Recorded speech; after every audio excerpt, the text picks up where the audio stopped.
নামাজ পড়া যদি তাদের বন্ধ হয়, উভয় পক্ষ তাহলে সকলেরই বন্ধ হওয়া প্রয়োজন আছে না নাই, জোরে বলুন। কিন্তু এটা মুসলমানদেরকে টার্গেট করে বন্ধ করা হচ্ছে। সময় আর বেশি নাই, মুসলমানদের পিঠ দেওয়ালে ঠেকে গেছে, আর পালাবার কোনো রাস্তা নাই। সুতরাং আমাদেরকে যেন কোনো প্রকারে লড়াই করে হোক, মাথায় কাফন বেঁধে হলেও আমাদেরকে ওয়াকফ সম্পত্তি ওয়াপাস আনতেই হবে। তার জন্য আমাদের যেটা করার প্রয়োজন আমরা করব ইনশাআল্লাহ। করব না করব ইনশাআল্লাহ। আজকে গোটা ভারতবর্ষে উত্তাল শুরু হয়ে গেছে, চারিদিকে মানুষের আহাজারি শুরু হয়ে গেছে, কান্না রুল চলছে। এই মুসলমান ওদের টেকনিক দেখেন। আমাদের দেশের স্বরাষ্ট্রমন্ত্রী কে আপনারা জানেন? অমিত শাহজি। কালকে মুসলমানদের দরদ কত দেখাচ্ছে তিনি। হ্যাঁ, তিনি বলছেন ওয়াকফ বোর্ডটা আমরা তো নিয়ে নিচ্ছি না, এটা মুসলমানদের সম্পত্তি, মুসলমানদেরকে বুঝিয়ে দেওয়ার জন্য কোথায় কিভাবে ছন্ন ছড়া হয়ে আছে ওটা আমরা আমাদের আওতায় নিয়ে এসে মুসলমানদের হাতে তুলে দিব। কত দরদ! কি বুঝতে পারলেন না? মুসলমানকে নামাজ পড়তে দিছে না, মুসলমানের মসজিদ ভেঙে দিয়েছে বুলডোজার দিয়ে, আর মুসলমানদের সম্পত্তির জন্য আপনার কি মায়া উত্তল যেন উঠে পড়ে লেগেছে। এটা কিছু নয়, মুসলমানদেরকে শেষ করে দেওয়ার একটা পরিকল্পনা ওদের চলছে, অলরেডি শুরু হয়ে গেছে। কালকে 13 ঘন্টা এই ওয়াকফ সম্পত্তিকে নিয়ে সংসদে তর্ক বিতর্ক হয়েছে, আপনারা দেখেছেন 13 ঘন্টা ধরে। তারপরে চুরি করে রাত্রি তারা আইন পাশ করেছে, রাত্রি 2টোর সময়। কটার সময় বলুন? আর মানুষ চুরি করতে তো রাতেই যায় নাকি? কি গো, কথা বলেন না কেন? রাতে যায় তো, রাতে চুরি করতে যায়। তো ওরা চোরের মতন চুরি করে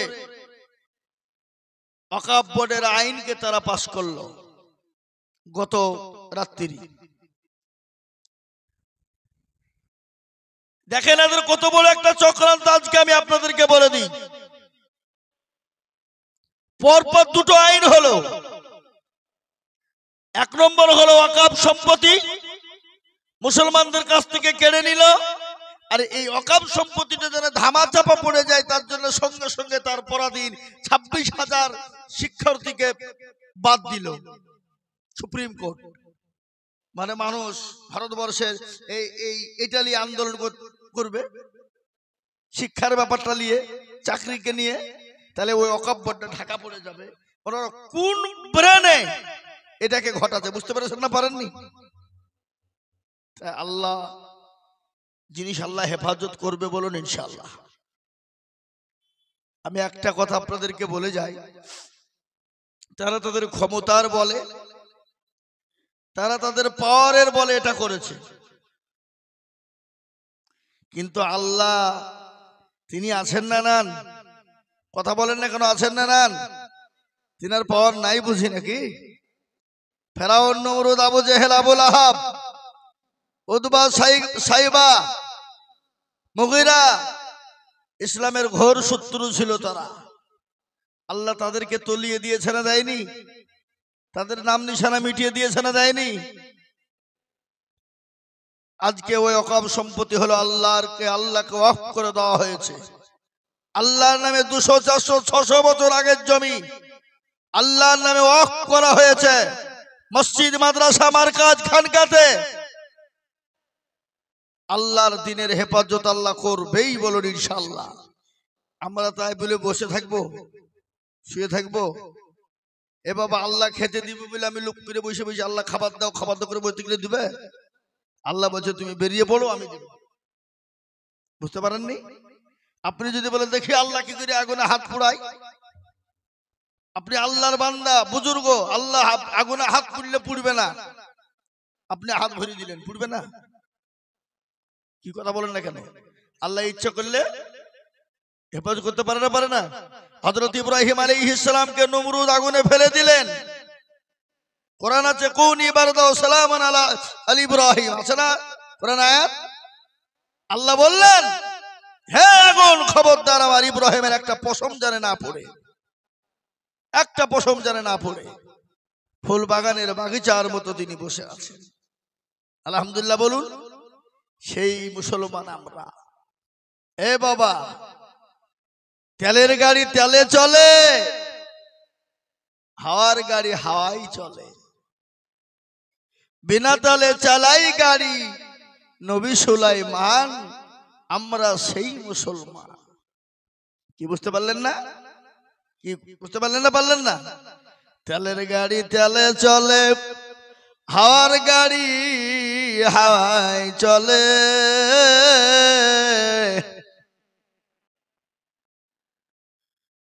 তেলের গাড়ি তেলে চলে, হাওয়ার গাড়ি হাওয়ায় চলে। বিনা তেলে চালাই গাড়ি নবী সুলাইমান। আমরা সেই মুসলমান। আমরা সেই মুসলমান। মুহতারাম, আল্লাহ আমাদের হেফাজত করবেই। এই ওয়াকফ সম্পত্তি যারা আইন পাস করেছে, সামনে দিন ইনশাআল্লাহ তাদেরকে ওয়াকফ আমাদেরকে ফিরিয়ে দিতে হবে। হবেই বলুন ইনশাআল্লাহ। চিলিয়ে বলুন ইনশাআল্লাহ। আপনাদের আওয়াজ কিন্তু ইউটিউবে যাচ্ছে, আপনারা ভাবেন না বাইচান যদি চলে যেত তখন বাইচান কিছু হবে নাকি? এ বাবা, আমরা বলছি ডাকছে, আমরা তো সারা পশ্চিম। গতকালকে আমার কলকাতায় জালসা ছিল। কোথায়? কলকাতা টাউনে, একবার প্রপার কলকাতায়, হাজারে হাজারে লোক। কালকেও বলেছি, চিলিয়ে একবার কলকাতা শহরে বলে এসেছি। আগামী কালকে বহু দূরে জালসা আছে আমার, শিলিগুড়ি। কোথায়? আগামীকাল। কালকেও বলবো ইনশাআল্লাহ। তা আমি আপনাদেরকে শোনাই, আল্লাহকে শোনাবো, আল্লাহ আমাদের মাদাদ করবেই বলুন ইনশাআল্লাহ। ইনশাআল্লাহ। আউযু বিল্লাহি মিনাশ শাইতানির রাজীম। বিসমিল্লাহির রহমানির রহিম।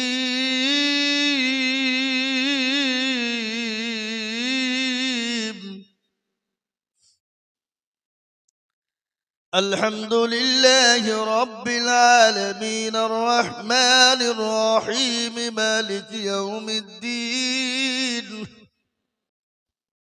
ইয়্যাকা না'বুদু ওয়া ইয়্যাকা নাস্তাঈন। اهدنا الصراط المستقيم صراط الذين أنعمت عليهم غير المغضوب عليهم ولا الضالين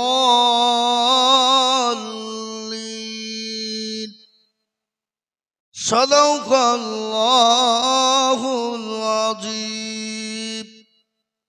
আমি বক্তব্য শুরুর আগে একটা কথা আপনাদেরকে বলবো ভাই, কিছু মনে করবেন না। এটা আমনাবাদ তো নাকি? কি পাড়া এটা? মধ্য শেখ পাড়া। এই যে গোরস্থানে, গোরস্থানটা আপনাদেরই তো নাকি? আপনাদের না? আমাকে একটা কথা বলেছে যে গোরস্থানে জানাজা পড়ার জন্য একটা বক্স কিনতে হবে, তাতে মোটামুটি 1000-12,000 টাকা লাগবে। কত? 10 থেকে 12,000 টাকা লাগবে বক্স কিনতে। আপনারা 500, 200, 100 করে দিয়ে 5 মিনিট টাইম নিচ্ছি, 5 মিনিট এই বক্সটা কেনার জন্য, আপনাদের গোরস্থানেরই জন্য। আপনাদের গোরস্থানে একটা বক্স কিনা হবে জানাজা পড়ার জন্য। যদি আপনাদের কাছে থাকে একটু দেন, 200, 500, 1000, 50, যার কাছে আছে। 5টা মিনিট টাইম নিলাম, তারপর আমি বক্তব্য শুরু করবো। আসুন দেন দিনী ভাই, কার কার কাছে আছে দেন। কি দেওয়া যাবে? আপনাদের জন্য আমি বলছি, গোরস্থানের একটা বক্স কেনার জন্য। জানাজা হবে, জানাজার জন্য 150, 200, 500, যার কাছে যা আছে একটু দেন, তাড়াতাড়ি দেন। 5 মিনিট দেরি, 5 মিনিটের পর আমি বক্তব্য শুরু করব। কি আপনাদের গোরস্থানের জন্য হবে না?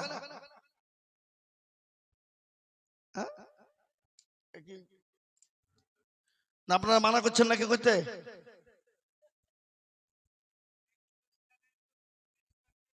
ও এই গোরস্থানে না? ও তাহলে অন্য গোরস্থানের আছে। ও তার লেগে উঠছে না, তাই বা হোক। হ্যাঁ, তো যা হোক, এটা নেকি তো হবে, যে পার্সেরই হোক, যে কোনো স্থানেরই হোক, নেকির জন্য দিবেন, তাই তো নাকি? আপনাদের কাছে আবেদন রাখলাম, আপনার বক্তব্য শুরু করছে, আপনার দেবেন। আলহামদুলিল্লাহ কাফা ওয়া সালামুন আলা ইবাদিহিল্লাযীনা ইসতাফা, আম্মা বাদ। فقد قال الله تبارك وتعالى في كلامه المجيد وفي الفرقانه الحميد. أعوذ بالله من الشيطان الرجيم. بسم الله الرحمن الرحيم. إن الدين عند الله الإسلام. وقال عز وجل في موضع آخر: قل إن كنتم تحبون الله فاتبعوني يحببكم الله ويغفر لكم ذنوبكم والله غفور رحيم. وقال عز وجل في موضع آخر: وتصيموا بحبل الله جميعا ولا تفرقوا. قال النبي صلى الله عليه وسلم: لا يؤمن أحدكم حتى أكون أحب إليه من والده وولده والناس أجمعين. متفق عليه. قال النبي صلى الله عليه وسلم: من رغب عن سنتي فليس مني، أو كما قال عليه الصلاة والتسليم. আলহামদুলিল্লাহ, আজকের এই সভার নির্বাচিত নির্ধারিত সভাপতি সাহেব, শ্রদ্ধেয় ওলামারা, আমার জ্ঞানী গুণী মানি সম্মানী বাবা জীবন ভাইয়েরা, পদ্মার আড়ালের পদ্মার নাসিনা আমার মা জননী বোনেরা, রইল সকলকে সালাম। আল্লাহ রাব্বুল ইজ্জাতের লাখো শুকরিয়া যে গভীর রজনী পর্যন্ত আল্লাহ আপনাকে আমাকে দিনী মজলিসে, দিনী মজমাতে বসার তৌফিক এনায়েত করেছেন। সেই মহান স্রষ্টার শানে অন্তরের অন্তরল থেকে বলি আলহামদুলিল্লাহ। কি গো, আলহামদুলিল্লাহ বললেন না, গুনাহ হবে নাকি? জোরে বলুন আলহামদুলিল্লাহ। একবার আলহামদুলিল্লাহ বললে 1000 নেকি আপনার আমলনামায় লেখা হবে না। আপনাদের নেকির কোনো প্রয়োজন নেই। বলে হুজুর গোটা মাস রোজা করনু, ঈদ পড়নু, তারাবি পড়নু, যাকাত দিলু, ওষুধ দিনু, ফেতরা দিনু, সদকা করনু, আবার আলহামদুলিল্লাহ বললে নেকি লিব? নেকির বোঝা হয়ে গেছে নাকি? নেকি করা যেমন সহজ, নেকি সেকেন্ডে চলে যাওয়াটাও তো রকম সহজ। কি বলছেন আপনারা বলুন? এই যে রোজার মাস গেল, আপনাদের দিকে রোজার মাস যায়নি? বাবা, রোজার মাস কিছু লোকের জন্য জহমত আর কিছু লোকের জন্য রহমত। যারা রোজা করে না তারা বলছে কি জহমত আইলো রে, দিনের বেলা খেতে পাবো না, লোকের সামনে বসতে পাবো না, কিছু করতে পাবো না, এ তো বড় জহমত তুলিল। কিন্তু আছে না, এরকম লোক না আছে না? জোরে বলুন। রোজার মাসে রোজা করেনি, দিনের বেলা খেয়ে বেড়েছে, এতক্ষণই মোটা মোটা শরীর, 10টা শিয়ালও খেতে পারবে না, হারামখোর। হ্যাঁ, আবার অনেক মুসলমান আছে ঈদের দিন ঈদ পালন, বাবার নামাজ নাই, রোজা নাই, হজ নাই, যাকাত নাই, কিছু নাই, আবার ঈদের ময়দানে সবার আগে কাতার ওরা। কি বুঝলে? নতুন পোশাক কিনতে পারেনি, মন খারাপ, লজ্জাবোধ লাগছে। কিন্তু হারাম কর, তুই যে রোজার মাসে রোজা করলি নি, এটা তোর কাছে লজ্জা লাগলো না? ঈদগাহের ময়দানে কারা যাবে রমজান মাসে রোজা করলো, নামাজ পড়লো, তারাবি পড়লো, তাদের জন্য ঈদ।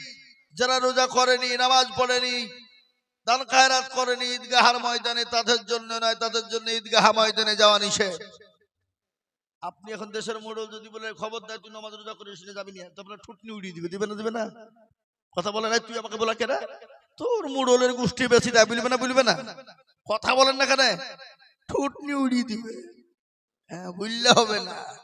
এ বাবা, এই যে রমজান ঈদ গেল, আল্লাহু আকবার, অনেক মুসলমানের ছেলেরা মদ খেয়ে বিরাট ঈদ পালন চলছে। মদ আপনাদের দিকে সব খায় না? হ্যাঁ, যারা রোজার মাসে ঈদের দিনে মদ খাইলো না, সে শুয়োরের রক্ত খেলো। বলেন শুয়োরের রক্ত খাওয়া জায়েজ না না জায়েজ? কথা বলতে হবে, কথা বললেন না কেন? হালাল না হারাম? যারা রোজার মাসে ঈদের দিনে যারা মদ খেলো, তারা মদ নয়, তারা শুয়োরের রক্ত খেয়েছে। এর থেকে লজ্জা কিছু হতে পারে? আর চতুষ্পদ জানোয়ার, জি বালহুম আজাল, এরা চতুষ্পদ জানোয়ার। চতুষ্পদ জানোয়ার মানে কুকুরের থেকে নিকৃষ্ট। কি বুঝতে পারলেন না? পারলেন না? এ বাবা, মুসলমানের ঘরের ছেলে রোজা করে না, নামাজ পড়ে না, এই যে রোজা গেল, আহা এত শান্তির রোজা কোনো বছর হয় না। লাস্টে 2-3টা হয়তো একটু কঠিন হয়েছে, তাই না বলেন? কিন্তু শান্তি হয়েছে না হয়নি? তাহলে এই দিনে যদি রোজা করতে না পারে তো কবে রোজা করবে? দিনের বেলায় সুস্থ শরীর নিয়ে খেয়ে বেড়াচ্ছে, আর রোজার মাস আসলে তার পেটে গ্যাস, তার রম্বল হয়। কি বুঝেন আপনারা? বলেন তোর পেটে কলেরা হবে। কলেরা বোঝেন? হ্যাঁ, আজ হিন্দুদের ছেলেরা মুসলমানদের সামনে বিড়ি খেতে ভয় পায়, চা খেতে ভয় পায়, আর মুসলমানের ঘরে হয়ে বাচ্চা, মুসলমানের সন্তান হয়ে বিড়িতে মারছে টান, মনে হচ্ছে বাপও জীবনে বিড়ি খায়নি। এরকম আছে না নাই? আর ঈদের বাজারে শপিং মল, সুবহানাল্লাহ, মেয়ে ছেলেরা তো কি ভিড়। স্বামীকে বলছে তুমি বাড়ি জুগো, আমি বাজার করে আসছি। শপিং মল তুই এগুলো বাজার করতে, বাজারে ঠেলা ঠেলা যায় না, শপিং মলে। আহা, শোনাবো আপনাদেরকে নবীর সাহাবাদের শপিং কি ছিল, কি শপিং বাজার ছিল তাদের। হযরত আমিরুল মুমিনিন খলিফাতুল মুসলিমিন, অর্ধ পৃথিবীর খলিফা হযরত ওমর, তিনার বিবি বলছেন স্বামী আমাদের ঈদে নতুন কাপড় না হলেও চলবে, কিন্তু বাচ্চাটা ছেলে মানুষ, বাচ্চা মানুষ, তার জন্য কিছু পোশাক নতুন হলে ভালো হয়। তিনি চিঠি লিখলেন, তিনি তো আমিরুল মুমিনিন, তিনি তো অর্ধ পৃথিবীর খলিফা, তিনি অর্ধেক জাহানের মালিক। তিনি চিঠি লিখলেন তার গভর্নর, তার হিসাব রক্ষককে।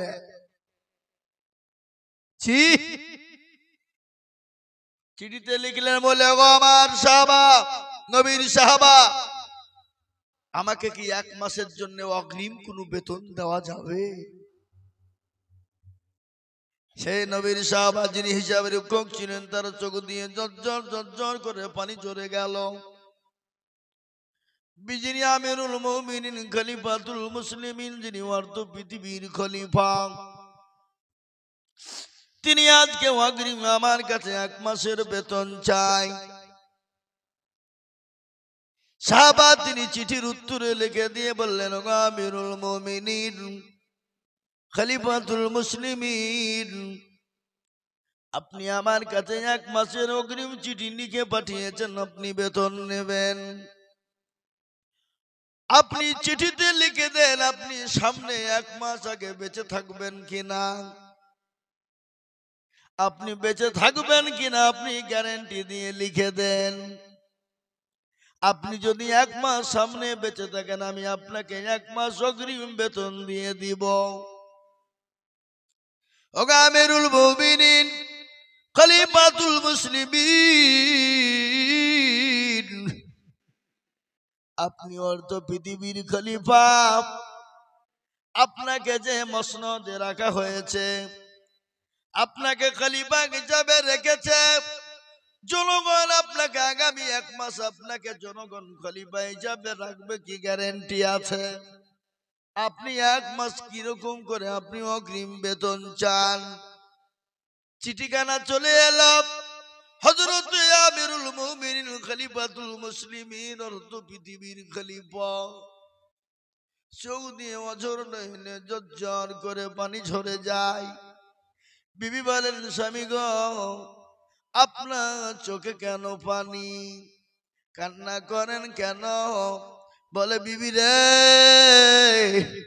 আমি যে অর্ধ পৃথিবীর খলিফা, আমি যে আমিরুল মুমিনিন, আমি যে খলিফাতুল মুসলিমিন, আমি 1 মাসের বেতন চেয়ে আমি চিঠি দিয়েছিলাম। আমার হিসাব রক্ষক যিনি ছিলেন, তিনি আমার চিঠিতে উত্তর দিয়ে বলেছেন, ওগো আমিরুল মুমিনিন, আপনি সামনে 1 মাস বেঁচে থাকবেন কিনা গ্যারান্টি আছে?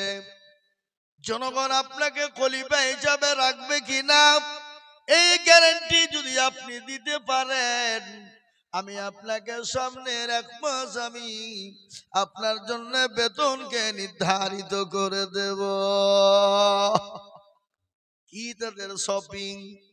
আমানত কাকে বলে? আমানত কাকে বলে? আজকে আমাদের দেশের নেতা মন্ত্রীদের তো আমানত নাই, আমাদের নেতা মন্ত্রীরা তো আমানত রাখে না। আমাদের দেশের নেতা মন্ত্রীরা গরিবের ঘরকে মেরে খেয়ে নেয়, আছে না নাই? জোরে বলুন, কথা কর না কেন?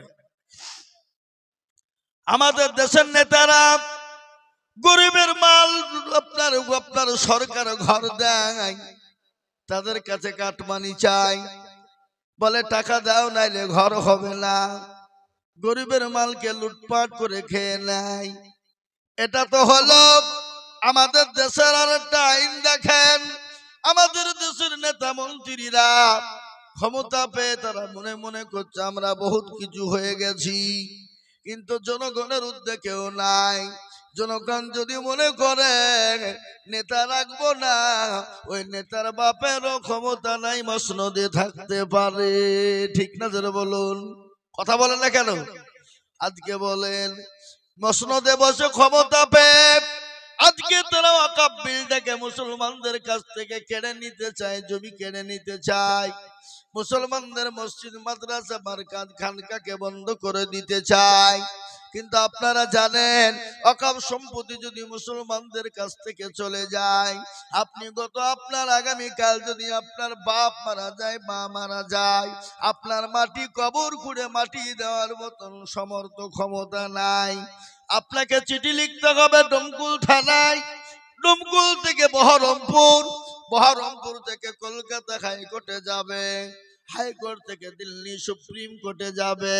সুপ্রিম কোর্ট যদি আপনাকে আইন দেয়, আপনি আপনার বাপকে কবর খুঁড়ে মাটি দিতে পারবেন, নচেত আপনি আপনার বাপকে মাটি দিতে পারবেন না। আপনি মসজিদে আজান দিবেন, আল্লাহু আকবার, আল্লাহু আকবার, আজান দিবেন, আল্লাহ বড়, আল্লাহ বড়, আল্লাহ বড়। আপনি আজান দিবেন, মসজিদের লাউড স্পিকার বন্ধ করে দিবে, আপনার মাইক বন্ধ করে দিয়ে আপনাকে অ্যারেস্ট করবে, আপনার মসজিদে মাইকে আজান দেওয়া হবে না। তার কারণ আপনারা জানেন, ভারতবর্ষের একটা রাজ্যে এই তো কিছুদিন হলো এখনো আইন পাস করেছে, মসজিদে লাউড স্পিকারে আজান দেওয়া যাবে না, মাইক নামিয়ে দিয়েছে। মাইকে হলো না, ছাদের ওপর মুসলমান আজান দিতে গেল, মুসলমানদেরকে ছাদ থেকে নেমে অ্যারেস্ট করে দিল। এই যে একজন ইমাম সাহেব সেই দিন আজান দেওয়ার কারণে তাকে তুলে নিয়ে গিয়ে তার উপর 2 লক্ষ টাকা জরিমানা করলো। হ্যাঁ মুসলমান, আজকে ওয়াকফ সম্পত্তিটা যদি কেড়ে নেয়, আজকে মুসলমানদের আজান দিতে পারা যাবে না, মুসলমানদের নামাজ হবে না, মুসলমানদের মসজিদ গুলা তালা মেরে দিবে, মুসলমানদের গোরস্থান গুলা তালা মেরে দিবে, মুসলমানদের ঈদগাহতে নামাজ পড়তে দেবে না। আমি আপনাদেরকে বলি বাবা, সে নেতা তো আর নেতা নয়, যে নেতা ছিলেন আমিরুল মুমিনিন, খলিফাতুল মুসলিমিন, আর তো পৃথিবীর খলিফা, ওই ওমরের জীবনী আজকে আমি আপনাদেরকে তো শোনাবো কিনা? কি চলবে না? চলবে না? ওই হযরতে আমিরুল মুমিনিন খলিফাতুল মুসলিমিন ওয়ার্দ পৃথিবীর খলিফা হযরতে ওমর রাদিয়াল্লাহু তাআলা আনহুর একটা ঘটনা আপনাদেরকে শোনাই। আপনারা জানেন ওই ওমরের জীবনী কি ছিল? যে ওমর রাস্তা দিয়ে গেলে শয়তান 40 দিন যেত না। কয়দিন? জোরে বলুন। 40 দিন। সেই ওমর, যে ওমর ছিল নারী সত্যের জম, যে ওমর ছিল নারীদের জম, যে ওমর ছিল আপনার মানুষের জম, যে ওমর মানুষের রক্ত মাংস নিয়ে খেলতো। ইসলাম কত পরিষ্কার পরিচ্ছন্ন দেখে নেন, ইসলাম কত ভালো। ইসলামের ভিতরে দল পার্টি মেজরিটি মাইনরিটি নাই। ওই ওমরের জীবনী আমি আপনাদেরকে তুলে ধরি। এই দুনিয়ায় বিশ্ব নবী, দয়ার নবী মানুষের কাছে যখন কলেমার দাওয়াত নিয়ে দিতে লাগলেন, কলেমা প্রচার হয়ে যায়। কলেমা প্রচার করতে করতে করতে করতে বেঈমান কাফের আবু জাহেলরা বলল, সর্বনাশ, এ তো মুহাম্মদ আব্দুল্লাহর বেটা, আমাদের ধর্মকে শেষ করে দিবে, নষ্ট করে দিবে। কি করা যায়? বন্ধ করা লাগবে। আবু জেহেল কি করলো? সমস্ত গ্রামের, দেশের, পাড়া প্রতিবেশী এলাকার মানুষকে ডাকলো। বলে, শোনো, ওই মুহাম্মদ আব্দুল্লাহর বেটা, সে একটা না জানি কি ধর্ম নিয়ে এসেছে, আসার পরে তার দিকে মানুষকে টেনে নাই। বন্ধ করতে হবে। কি করতে হবে? বন্ধ করতে হবে। বন্ধ করার জন্য বিভিন্ন রকম কায়দা কৌশল করে ঢোল পিটে মানুষদেরকে ডাকা হলো, ওমরকে ডাকা হলো, এবং আবু জেহেল ঘোষণা দিয়ে বলল, শোনো, ওই মোহাম্মদ ওই মোহাম্মদ আব্দুল্লাহর বেটা, গে তাকে তোমরা যারা মেরে দিতে পারবে, যাকে হত্যা করতে পারবে, মক্কার জমিনে তাকে রাজকীয় ছেড়ে দেওয়া হবে, সুন্দরী রমণী তার সঙ্গে বিবাহ দেওয়া হবে, এবং কি উটনি 100টা গাভী উট তাকে পুরস্কার দেওয়া হবে। কিন্তু সকলের মন অর্থের দিকে কুলুকুলু করে না, করে না? জোরে বলুন। সবাই মনে মনে করছে, হায় রে, আমি যদি মোহাম্মদকে মেরে দিতে পারতাম তাহলে 100টা উটনি পেতাম, মক্কার জমিনে আমি সব থেকে বড় ধনট্ট ব্যক্তি হয়ে যেতাম, মক্কার সব থেকে সুন্দরী রমণীর সঙ্গে বিবাহ হতো, আর কি রাজত্ব পেয়ে যেতাম, আমি বড় ভাগ্যবান হয়ে যেতাম। কিন্তু সকলের মন তো খারাপ। কিন্তু তারা আবার মনে মনে করছে, মুহাম্মদের গর্দান কাটতে যাব, আমি ফিরে আসবো, এ জীবনের কোনো গ্যারান্টি আছে নাকি? এ বাবা বলেন, আপনার জীবনে যদি বেঁচে না থাকে তা আপনার সম্পদ কি হবে? সম্পদের কোন দাম আছে? আপনি কোটি কোটি টাকার মালিক, করোড় কোটিপতি, আপনি গাড়ি বাড়ি সম্পদের অভাব নাই, কিন্তু আপনি নিজেই বেঁচে নাই, ও সম্পদের আপনার কোনো মূল্য নাই। আছে নাকি গো? কথা কন না কেন? সম্পদের কোনো মূল্য নাই। হযরত ওমর ওই মজলিসের মধ্যে খাড়া হয়ে গিয়ে বলল, আবু জেহেল আমাদের নেতা, আপনি যদি আমাকে হুকুম দেন, আপনি 100টা উট এবং আমাকে উটনি দিবেন, এবং সুন্দর রমণীর সঙ্গে বিবাহ দিবেন, এবং রাজত্ব তুলে দিবেন, দিবেন তো? বলে, হ্যাঁ, ওয়াদা করলাম দিব, কিন্তু মুহাম্মদের গর্দানটা তোমাকে এনে দিতে হবে। ওমর বলল, শোনো নেতা, যতক্ষণ পর্যন্ত মুহাম্মদের গর্দান না কাটবো আমি ততক্ষণ পর্যন্ত পানি পান করব না। নাউজুবিল্লাহ বলুন। ওই ওমর উলঙ্গ তরবারি বের করেছে। আবু জেহেল বলল, আজকে মুহাম্মদ থাকবে না, ইসলাম মিটে যাবে। ইসলামের মালিক কে? কথা কন না কেন? ইসলামের মালিক আল্লাহ। ইসলামকে কেউ মিটিয়ে দিতে পারেনি। আদম নবী আলাইহিস সালাম থেকে নিয়ে যুগ যুগ যুগ যুগ ধরে ইসলাম চলে আসছে, এবং মারতে দাম তাক, পৃথিবী যতদিন থাকবে ইসলাম থাকবে। থাকবে না ভাই? কথা বলেন না কেন? মুসলমান দরদি ভালো করে শুনবেন। হযরত ওমর, সে তখনও তো নবী আপনার সাহাবা হয় নাই, অলঙ্গা তরবারি নিয়ে বেরিয়ে গেলেন। বিশ্ব নবীর গর্দানটা কেটে দিবে, নবীকে শেষ করে দিবে। রাস্তায় যেতে যেতে দেখলেন একজন নবীর সাহাবা হযরত নাঈম নতুন কলমা পড়ে মুসলমান হয়েছে। ইমানের কত ভোল্টেজ, ইমান কাকে বলে, ইমানের ভোল্টেজ কত, আর আমরা মুসলমানদের ইমানের ভোল্টেজ কত। এখনি যদি আমাদেরকে বলে তোমাকে এত টাকা দিব কলমা ছেড়ে দাও, আমরা সঙ্গে সঙ্গে টাকার লোভে কলমা ছেড়ে দিব। এরকম মুসলমান আছে না নাই? কথা কন না কেন? আছে, বুঝলে হবে না? হ্যাঁ ও মুসলমান, আল্লাহওয়ালা দিনওয়ালা ভালো করে শুনবেন।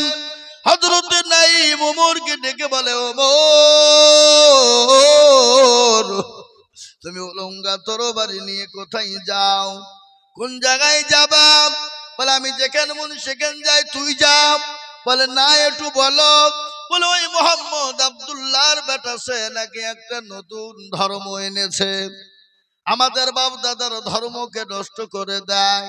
আজকে তার গর্দানটাকে উড়িয়ে দিব, আজকে তাকে শেষ করে দেব। নাই বলে ওমর গো, তোমার মতো বেহায়া নির্লজ্জ জমিনের উপরে আসমানের নিচে নাই। ওমর বলল, কি বললি? বলে হ্যাঁ, তিনি তো ভালো মানুষ, তিনি তো নবী, তিনি তো কোনো মানুষের ক্ষতি করে না, কেন তুমি তার গর্দান কাটবে? বলো কি অন্যায় তিনি করেছে বলো। এ মুসলমান দরদি শোনেন, হযরত ওমর বলে, ও নাঈম তুই কি কলমা পড়ে মুসলমান হয়েছিস? বলে হ্যাঁ। বলে আগে তোর গর্দানটাকে উড়াবো, তারপরে আল্লাহ, তারপরে আব্দুল্লাহর বেটা মুহাম্মদের গর্দানকে উড়িয়ে দিব। নাঈম বলে, ওমর গো, আমাকে মারা, আমার নবীকে মারার আগে আমার সঙ্গে আগে তুমি লড়াই করো। আমি মুসলমান, আল্লাহ আমার বাজুতে শক্তি কম দেয়নি, এটাকে কি বলে? বাজু বলে না, আপনারা জানেন তো। আল্লাহ আমার হাতে বড় শক্তি দিয়েছে। ওমর গো, আমি তোমাকে ছেড়ে দিব না। জোরে বলুন সুবহানাল্লাহ।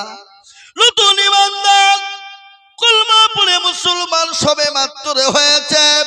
নবীর প্রেমিক কাকে বলে, নবীর ভালোবাসা কাকে বলে? আল্লাহর কোরআন বলেছে, কুল ইন কুনতুম তুহিব্বুনাল্লাহ ফাত্তাবিউনি ইউহিব্বুকুমুল্লাহ ওয়া ইয়াগফির লাকুম যুনুবাকুম ওয়াল্লাহু গফুরুর রহিম। কুল কুল, হে নবী আপনি তাদেরকে বলুন, তাদেরকে জানিয়ে দিন, আপনি তাদেরকে শুনিয়ে দিন, তারা জানে আপনাকে ভালোবাসে, মহাব্বত করে, তারা জানে আপনাকে স্মরণ করে। নবী গো, তারা যদি আপনাকে মহাব্বত ভালো স্মরণ করতে পারে, আমি আল্লাহকে তারা পেয়ে গেল, আর আমি আল্লাহকে যদি তারা পেয়ে যায়, আমি তাদের জন্য জান্নাতটাকে ওয়াজিব করে দিব। সুবহানাল্লাহ বলুন। নাঈমের সঙ্গে লড়াই শুরু হয়ে গেল। নাঈম ডাক দিয়ে বলে, ওমর ভালো করে শোনো, কান করে শোনো, তোমাকে আল্লাহ শক্তি দিয়েছেন, আল্লাহ আমাকে শক্তি দিয়েছে, তাই বলে আমাকে তুমি মেরে চলে যাওয়া হবে না। কিন্তু ওমর শোনো, আমাকে মারার আগে, নবী মুহাম্মদ সাল্লাল্লাহু আলাইহি ওয়াসাল্লামকে মারার আগে তুমি তোমার বাড়ির খবর নিয়েছো, তোমার হাড়ির খবর নিয়েছো। বলে হাড়ির খবর মানে কি হয়েছে বাড়িতে?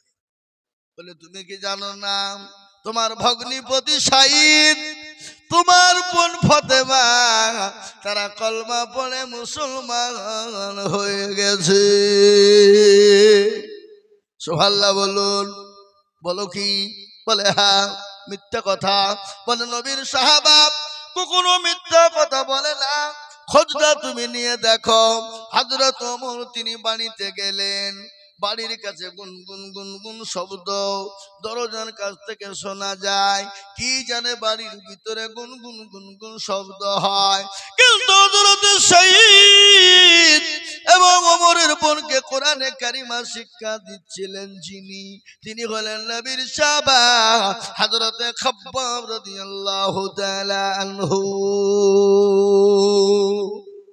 হাদিসের মধ্যে এসেছে, হুজুর জানেন, নবী বললেন খায়রুকুম মান তাআল্লামাল কুরআনা ওয়া আল্লামাহু,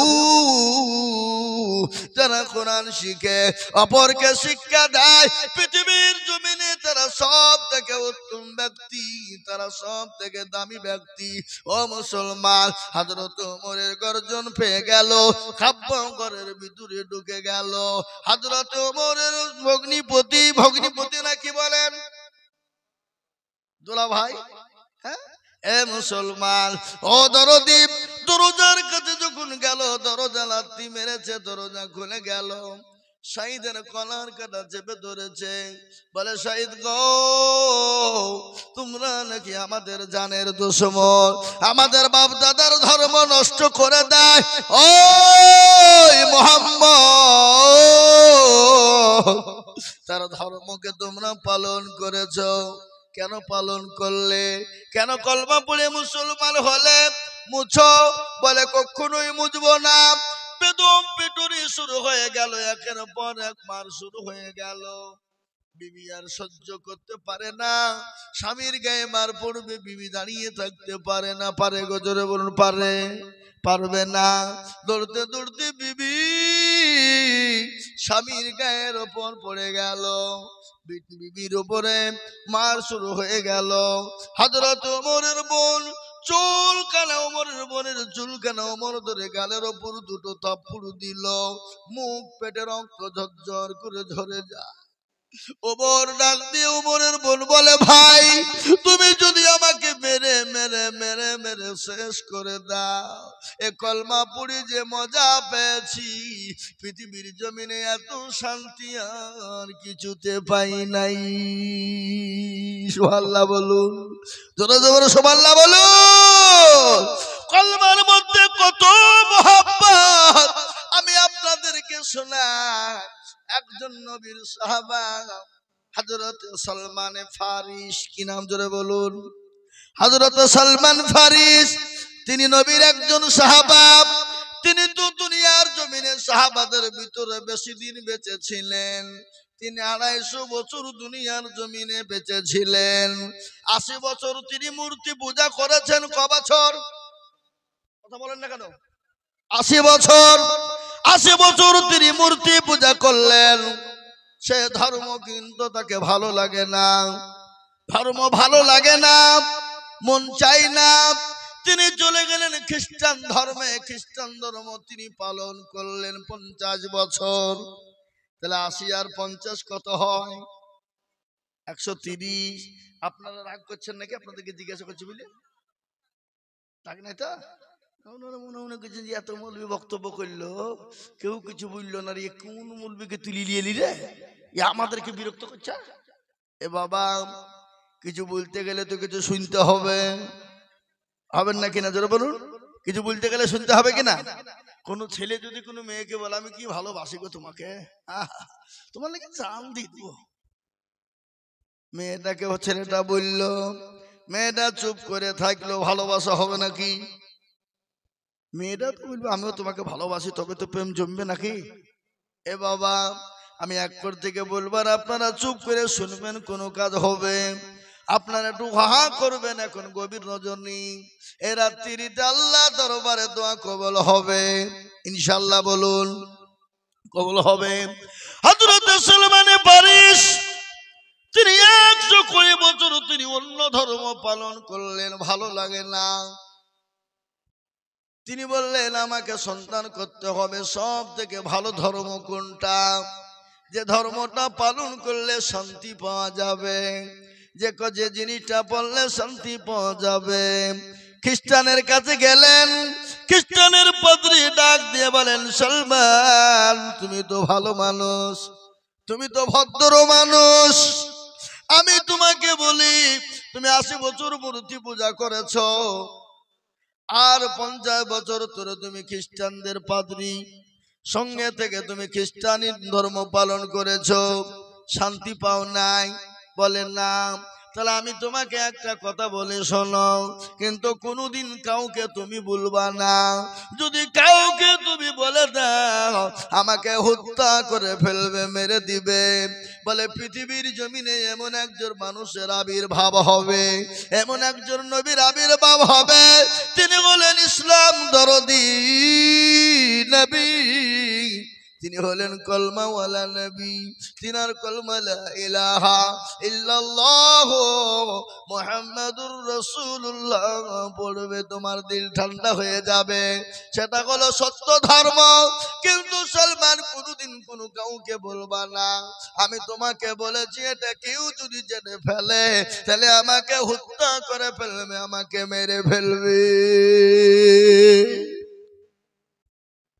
হযরত সলমান ফারিসি ডাক দিয়ে বলেন, পাদ্রীজি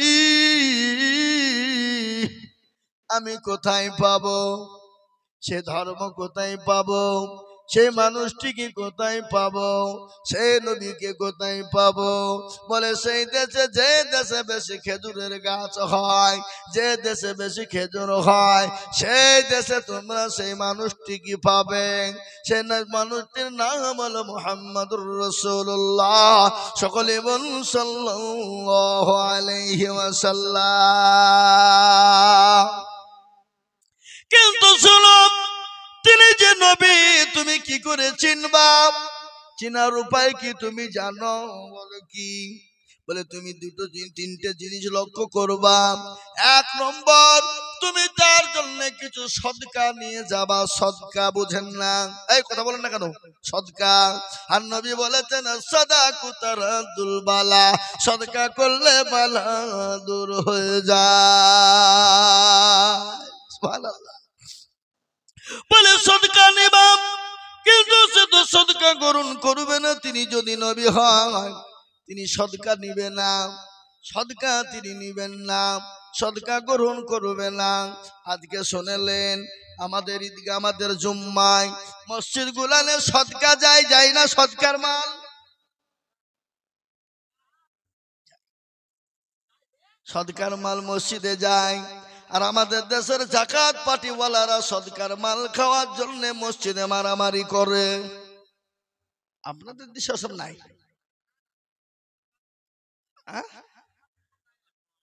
বড় লোকরা বেশি খায়। তোরা কিসের বড় লোক? অত ভিখারির থেকে বড় বড় ভিখারি। এ বাবা, আবার কথা বুঝতে পারলেন না? সদকার মাল খাবে কারা?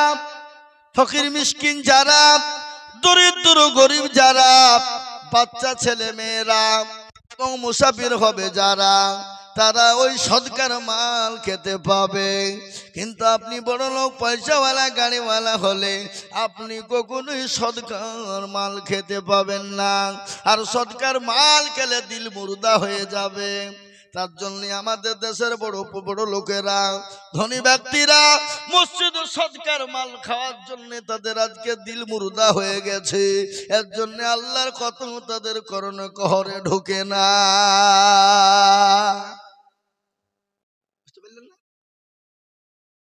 সদকা বলে সর্বপ্রথম নবীকে সদকা দিবা। তিনি যদি নবী হন, সদকা দিবে না। দ্বিতীয় নম্বর হলো তাকে হাদিয়া নিয়ে যে দিবা। তিনি যদি হাদিয়াটা গ্রহণ করে নেয় তাহলে জানবা সে নবী। 2 নম্বর। 3 নম্বর হলো বিশ্ব নবী বগলের নিচে দেখবে একটা মোহরের নবুয়াত আছে কিনা। দেখবা একটা মোহরের নবুয়াত আছে। ওই মোহরের নবুয়াতটা কোন নবীর ছিল না, যেটা হলো আল্লাহ নবী শেষ জামানার নবীকে দেওয়া হয়েছিল। ওই মোহরের নবুয়াতটা কি? যেটাকে বলা হয় আজকে আমাদের দেশে সিসি ক্যামেরা। কি ক্যামেরা? আপনাদের গ্রামে নাই এসব নাকি? আছে সিসি ক্যামেরা, যেটাকে বেহাইন ক্যামেরা বলা হয়। কি ক্যামেরা জোরে বলুন? যেটাকে বেহাইন ক্যামেরা বলা হয়। ওই সিসি ক্যামেরা আবির্ভাব কোথা থেকে হলো? আল্লাহ নবীর বগলের নিচে ছিল সিসি ক্যামেরা, যেটাকে বলা হয় মোহরে নবুয়াত, যেটাকে বলা হয় মোহরে নবুয়াত। ওই মোহরে নবুয়াতের দ্বারা আল্লাহর নবীর সামনে পিছনে ডানে বায়ে তিনি সব কিছু দেখতে পেতেন। আল্লাহু আকবার বলে না গো, কোন দেশের লোকেরা গো? ওটাকে বলা হয় সিসি ক্যামেরা, যেটাকে বলা হয় বেহাইন ক্যামেরা, যেটাকে বলা হয় ও মুসলমান মোহরে নবুয়াত। ওই মোহরে নবুয়াত থেকে আজকে সিসি ক্যামেরার আবির্ভাব হয়েছে। কত মতো লয়, আজকে সিসি ক্যামেরা কোথা থেকে হলো? ওখান থেকে আবির্ভাব। আজকে বিজ্ঞানীরা প্রমাণ করেছে বিশ্ব নবীর থিওরি, বিশ্ব নবীর থিওরি, বিশ্ব নবী যেটা করে গেছেন, যেটা বলে গেছেন, সেটা আজকে আপনার কথাতে কথাতে পক্ষান্তর আজকে প্রমাণ হয়ে যাচ্ছে। সুবহানাল্লাহ বলুন। মুসলমান সুবহানাল্লাহ বললে মুখটা ব্যথা হয়, কিন্তু শুনেলেন সুবহানাল্লাহি ওয়া বিহামদিহি সুবহানাল্লাহিল আযীম। বুখারী শরীফের শেষ হাদিস। আল্লাহর নবী বললেন, পৃথিবীর জমিনে এমন একটা বাক্য আছে, জবানে হালকা কিন্তু তার ওজন বড় ভারী। যে ভাষাটা হলো সুবহানাল্লাহি ওয়া বিহামদিহি সুবহানাল্লাহিল আযীম। আযীম মানে বড়, আযীম মানে বড়, আযীম মানে বড়। যেমন পৃথিবীর জমিনে সব থেকে বড় গুনাহ কি? কথা বলেন তো ভাই, আপনারা দেখি কে পারবেন বলতে? পৃথিবীর জমিনে সব থেকে বড় গুনাহ কি? কে বলতে পারবেন বলুন দেখি?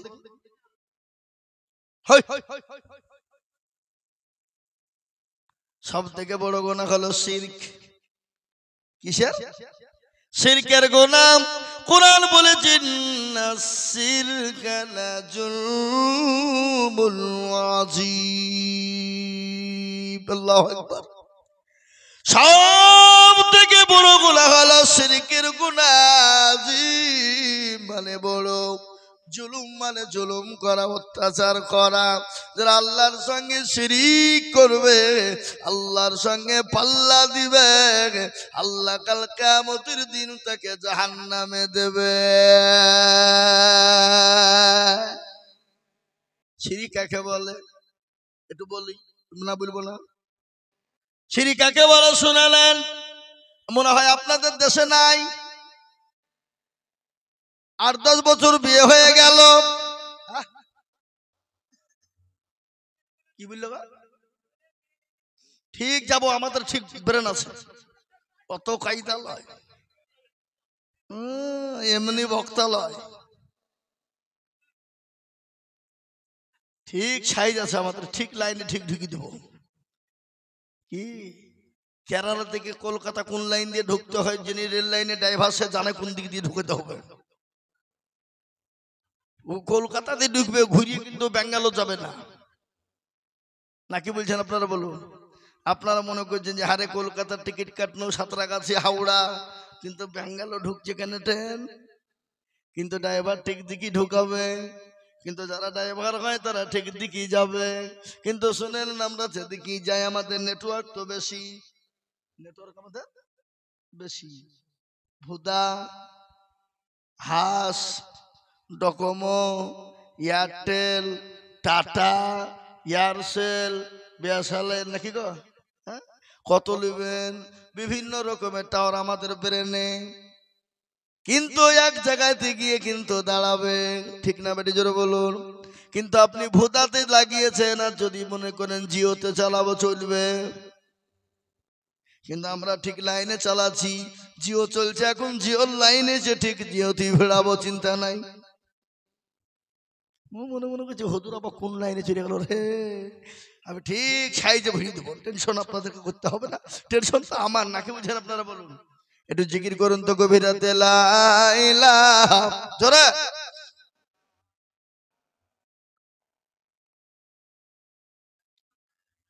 আপনারা আইডিয়া গেছেন গো, জিকিরটাও মুখ দিয়ে বাড়াইছে না। চা খাবে, এই দেখেন আপনাদেরকে চা খাবে, মুড়ি